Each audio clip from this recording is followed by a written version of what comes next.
किस्सा ए सियासत सीरीज़ के तहत मैं राजस्थान की राजधानी जयपुर में हूँ। मेरे साथ मौजूद हैं राजस्थान की वरिष्ठ पत्रकार, राजनीतिक विश्लेषक। इन्होंने कई दशकों से यहाँ पर वो देखा है जो हम लोग सुनते हैं सोशल मीडिया में, समझते हैं किस तरीके से कोई नेता भाषण दे रहा है, किसकी प्रचार की शैली क्या है, तमाम ऐसी बातें हम देख रहे हैं।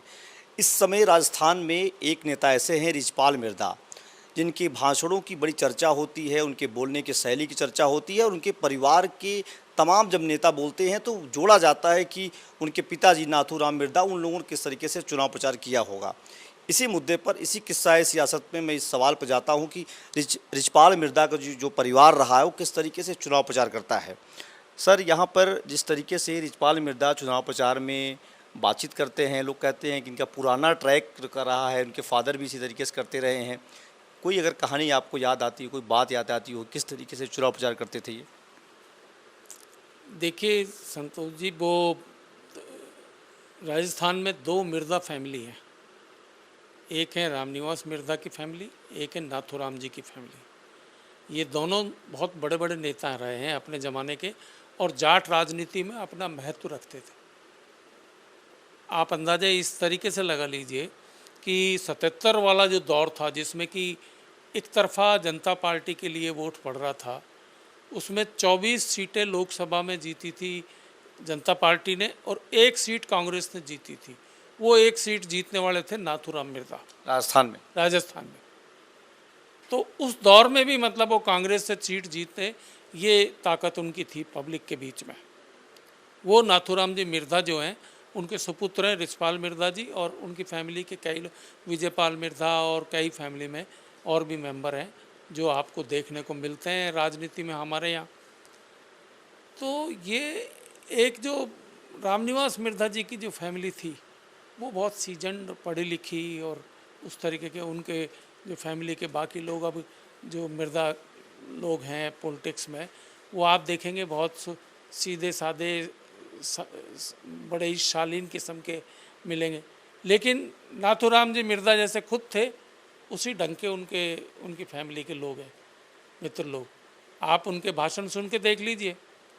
नाथूराम जी तो जब चुनाव की पब्लिक मीटिंग करते थे तो 10 बजे से पहले नहीं करते थे रात को। उस समय रात को मतलब आज जैसे बिजली के हिसाब किताब उस समय नहीं होता था। तो कोई बड़े मैदान में, दालान में, स्कूल के खेल ग्राउंड पर या ऐसे इकट्ठे हो जाते थे नेता लोग और वहाँ नाथूराम जी। तो वो सबसे पहले तो ये अनाउंस करते थे कि बैरबानियाँ अगर यहाँ हैं तो उठ कर चले जाएँ घर अपने। बैरबानियाँ का मतलब औरतें, लेडीज़ अगर वहाँ हैं तो वो चले जाएँ। तो उनकी सभाओं में क्या उस तरीके का क्रेज़ था? इतना करने के बाद भी महिलाएं वहां जाती थी, या वो इंगित करते थे कि हम अब इस तरीके की बात करना चाहते हैं इसलिए महिलाएं चली जाएं? नहीं, वो इसी ढंग से कहते थे।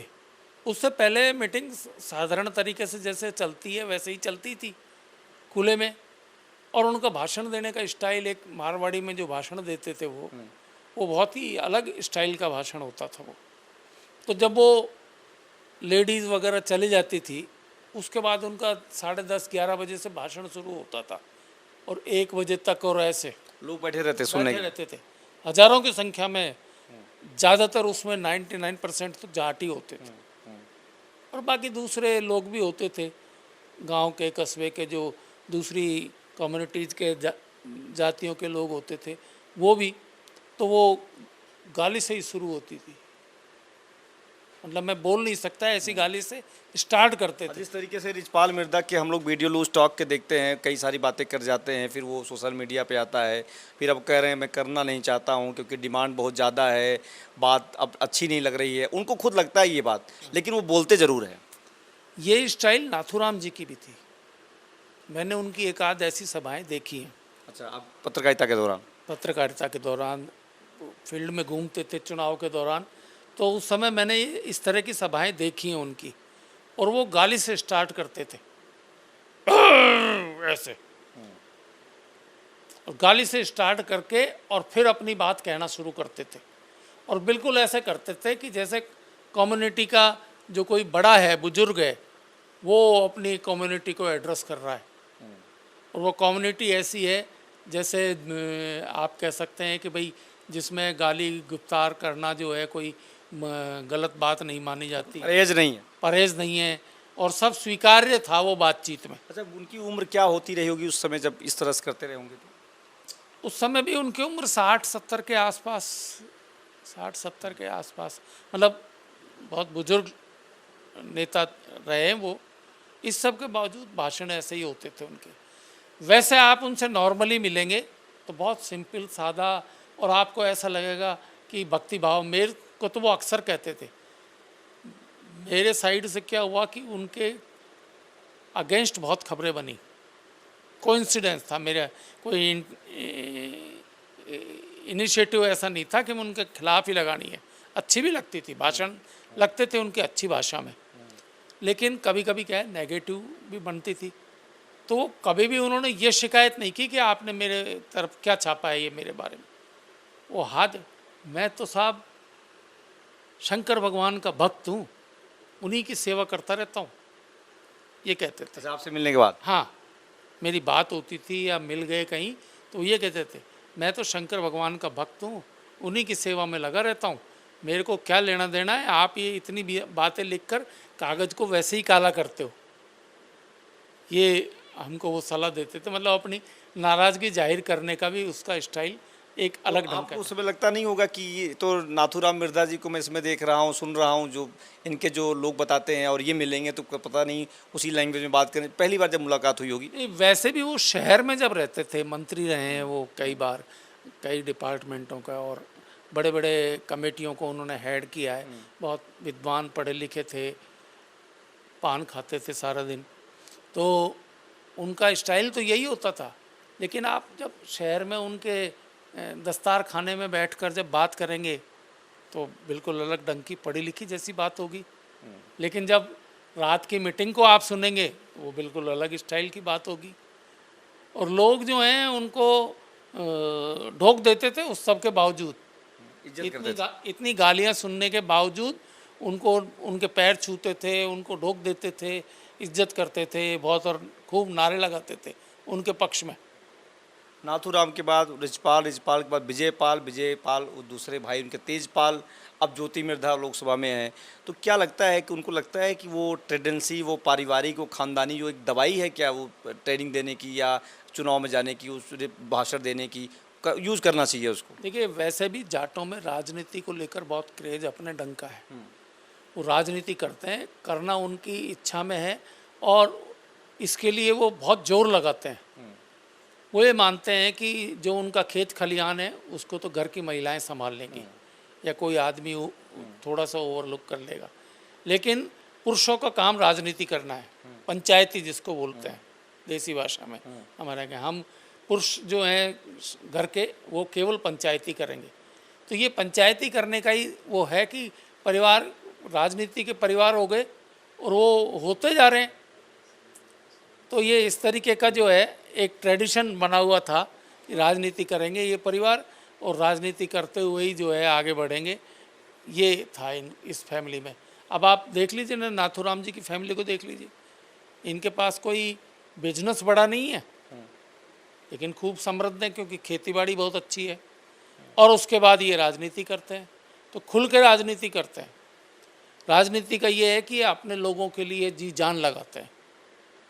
मतलब जो जैसे अब यहाँ देखा जाए तो सीटों को देखा जाए तो दोनों तरफ से सबसे ज़्यादा सीटें इन्हीं के पास है, इन्हीं के जाति के पास। आप राजस्थान के आज के चुनावों को देख लीजिए, आज जो सबसे ज़्यादा कैंडिडेट खड़े हुए हैं दोनों मेजर पॉलिटिकल पार्टी, कांग्रेस और भारतीय जनता पार्टी की तरफ से, वो जाट हैं। और वो जाट संख्या में जो है भले ही ब्राह्मणों के बराबर हों जाट राजस्थान में, लेकिन ब्राह्मणों को अगर 3 सीट है तो इनको 8 या 9 सीट मिलेगी। 16 सीटें दोनों तरफ से मिलाकर 16 सीटें इनके पास हैं। अब आप अंदाज़ा लगा लीजिए कि राजनीति में इनका राजस्थान में घुसपैठ कितनी है। तो ये चीज़ बताइए, जैसे इनके परिवार से जो मैं देखता हूँ कि मिर्धा परिवार की जो महिलाएं हैं उसमें ज्योति के अलावा बाकी सारी जो है वो पुरुष ही मिलते हैं, तेजपाल, विजयपाल, हरेंद्र, तेज, जितने भी हैं। तो क्या लगता है कि वहाँ से कोई उनकी तरफ से कोई महिलाओं को ज़्यादा नाथूराम नहीं चाहते थे कि उनकी जो परिवार की वो भी आगे बढ़ें? ऐसे कोई पॉलिटिक्स आपको लगी कभी उनके भाषणों में? नहीं, भाषणों में तो नहीं लगी, लेकिन ऐसा है कि पहले तो महिलाएं, मैंने बताया ना आपको कि जो महिलाएं हैं परिवार की, वो खेती बाड़ी संभालने में लगी रहती थी। बहुत ज़्यादा पढ़ने लिखने का भी काम नहीं था। सा, सामान्य पढ़ाई कर ली और उसके बाद खेतीबाड़ी की। और लेकिन अब जो पीढ़ियां आ रही हैं, जैसे आप ज्योति मिर्धा को देखते हैं, ये पढ़ी लिखी महिलाएं हैं। ज्योति मिर्धा जो है उसने पीएचडी कर रखी है, डॉक्टर है वो, डॉक्टर ज्योति मिर्धा लिखती है।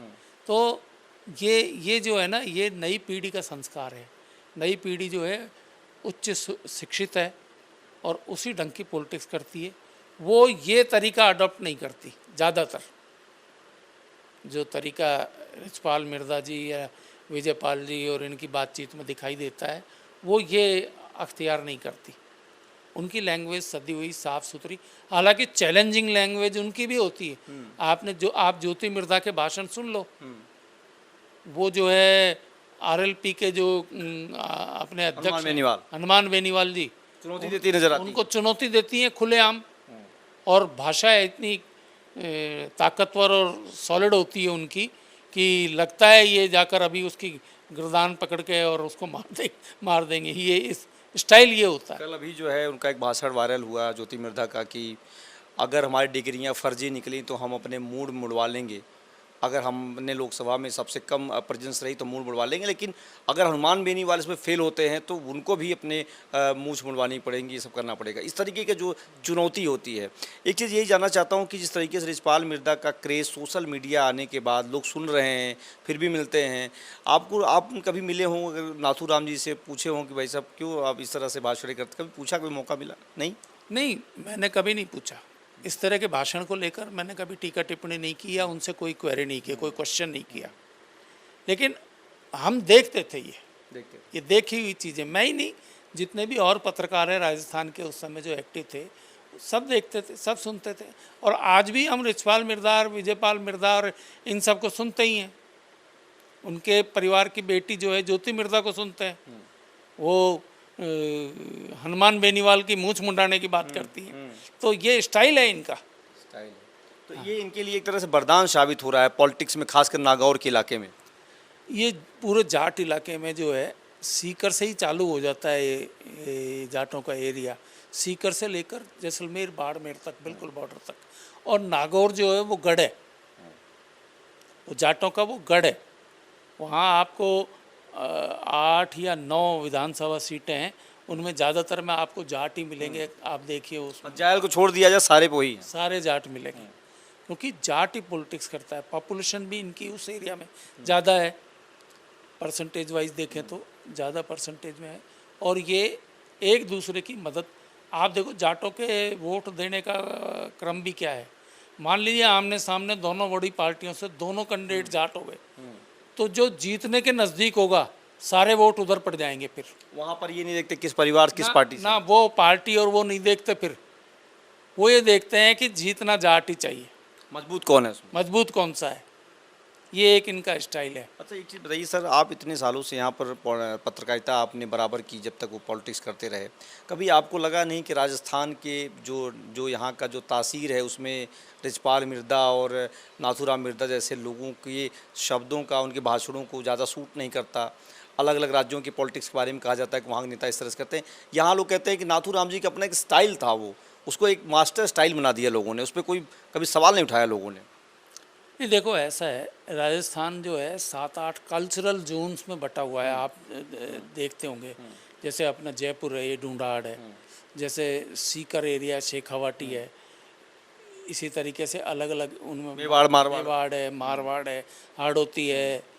तो ये जो जोन है ना, इन जोनों की अपनी अपनी तासीर है। अच्छा, तो आपको ये मेवाड़ वाला पूरा एरिया है ना, वहाँ ऐसा नहीं है कि नाथूराम जी ये लैंग्वेज यूज़ करते थे, बाकी नेता भी वहाँ कॉमन है ये लैंग्वेज। आप डे टू डे की भाषा में देख लीजिए, आप बाज़ार में घुसिए वहाँ, और बाज़ार में मामूली सी कोई टकराट हो गई दो लोगों में, दो ग्रुपों में, तो वहाँ एक तो ग्रुपों में ही बटे रहते हैं लोग कि ये तो मिर्धा जी का आदमी है, ये फलाने राम का आदमी है, ये डिकाने राम का आदमी है। और जब अगर उनमें टकराट हो गई तो यही गाली वाली लैंग्वेज वहाँ खुलेआम मिलेगी आपको, शुरू हो जाती है। वो पानी का असर है वहाँ, तो ये कोई ऐसा नहीं है मतलब कि जानबूझ करते हो, वो एक आदत है। नहीं, आदत है। जैसे हमारे अलवर में जो है, अलवर तो मत्स्य का एरिया कहलाता है। अलवर की लैंग्वेज में भी गाली है, वहाँ भी गाली से ही बात स्टार्ट कर, लेकिन अब वो धीमे धीमे कम हो गई है। पहले बहुत लीडरशिप में कोई नहीं उसको अपनाया। ना, लीडरशिप में नहीं अपनाया। लीडरशिप में वहाँ सामाजिक तौर पर ही इसको अडॉप्ट किया हुआ था। तो 2-3-4 गालियाँ हैं, वो लेडीज़ घर में भी बोली जाती हो, अपने बच्चों के ऊपर बोल देते हो। हर रीजन में अपने अपने हिसाब से होती हर हैं। region एक आखिरी सवाल करूंगा, जिस तरीके से राजस्थान में सियासत चल रही है, कोई भाषा को लेकर के, कोई पैसे को लेकर के, कोई परिवार को लेकर के, अब इस बार का चुनाव लगता है बहुत ज़्यादा जातिगत हो गया है। हर जगह ये कि फलाने जाति का है, इसको वोट देना है, जहाँ यादव लड़ रहे हैं वहाँ भी जातियाँ, जैसे आपने कहा मजबूत वाला जो है। तो क्या लगता है आपको कि क्या राजस्थान की सियासत में ऐसा पहले भी होता आया कि पहली बार हो रहा है? राजस्थान में पहले से ही इसी ढंग से चुनाव होता रहा है। राजस्थान में चुनाव का और कोई तरीका नहीं है। जातियों के खूब अच्छे से समेटा जाता है। अब आप देखिए, जहाँ पर ब्राह्मण, हमारे जयपुर की सांगानेर कॉन्स्टिट्यूंसी है, इसको ब्राह्मण कॉन्स्टिट्यूंसी कहलाती है, कि वहाँ ब्राह्मण कैंडिडेट खड़ा होगा और वो खट से जीतेगा। आज हमारे मुख्यमंत्री जी हैं, ये रहने वाले कहाँ के हैं? भरतपुर। हाँ, कहाँ काम कर रहे थे और अचानक इनको सांगानेर से खड़ा कर दिया। ब्राह्मण एक हुआ और खट से भजन लाल शर्मा जी जीत गए वहाँ से, बड़े वोटों के अंदर से। बड़े वोटों के अंतर से, 56,000 के शायद कुछ इतनी वोटों के अंतर से जीते। तो ये कॉन्स्टिट्यूंसियों का करेक्टर हो जाता है। आपको इस पूरी बेल्ट में जो सीकर वाला, शेखावटी वाला जो बेल्ट है, या मेवाड़ वाला जो बेल्ट है, मारवाड़ वाला जो बेल्ट है, इसमें कॉन्स्टिट्यूंसियाँ बाकायदा आइडेंटिफाई है कि किस जाति के लोग कहाँ पर चुनाव लड़ें। हाँ, किस जाति के कहाँ लड़ेंगे, मतलब तय होता था कि इनमें से एक तो आएगा ही आएगा। शुरू से रहा है ये। शुरू से रहा है ये जो है। और अगर कोई दूसरा घुसता तो वो रिस्क लेकर ही घुसता था, और उसकी जीत पक्की नहीं होती थी। जी हाँ। रिस्क लेने का मतलब ही यही है कि वो अपनी जीत के प्रति आश्वस्त नहीं होकर चुनाव मैदान में उतरता। ये तो किस्सा सियासत के तहत हमारे साथ थे राजस्थान के वरिष्ठ पत्रकार जगदीश शर्मा जी। इनसे हमने समझा रिजपाल फैमिली जो रही है, मिर्दा की फैमिली जो रही है, नाथूराम, रिजपाल मिर्दा, ज्योति मिर्दा, विजय पाल, तमाम जो उसमें जो अलग अलग जो विधायक, सांसद, मंत्री के रूप में लोग शामिल रहे, उनकी प्रचार करने का जो स्टाइल था, जो अभी भी बहुत काफ़ी सोशल मीडिया वायरल होता है, उसके पीछे की बड़ी वजह क्या थी, उन सारे सवालों पर जवाब दिया और हमने उनसे समझने की कोशिश की किस तरीके से यहाँ पर चुनाव होता है। एबीपी न्यूज़ के लिए संतोष कुमार पांडे, जयपुर।